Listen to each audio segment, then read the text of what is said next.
Сәлем салу дегенді кейбір адамдар, кейбір дүмшелер Аллаға серік қосу деп дәстүрімізді бұрмалап жүргенді қынжылтады.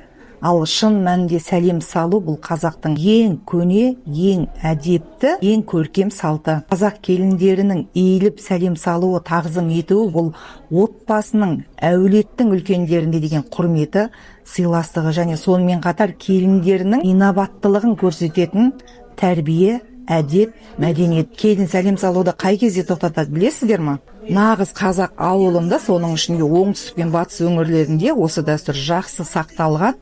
Сол өңірдің келіндері осы үрдісті білуі мүмкін. Келіндер күйеулері тірі кезде сәлем салып, күйеулері қайтыс болғаннан кейін қара жамылып сәлем салу тоқтатылады. Себебі бұл сәлем салудың ішінде тек құрмет қана емес, сонымен қатар күйеуімнің жасы ұзақ болсын деген қасиетті тілек те бар екен. Сондықтан тұрмыстағы қыздар тегін мүмкіндікті пайдаланып, дәстүрімізді дәріптей отырып, ұрпақтарымызға үлгі бола отырып, басымыздың бағын еселейікші.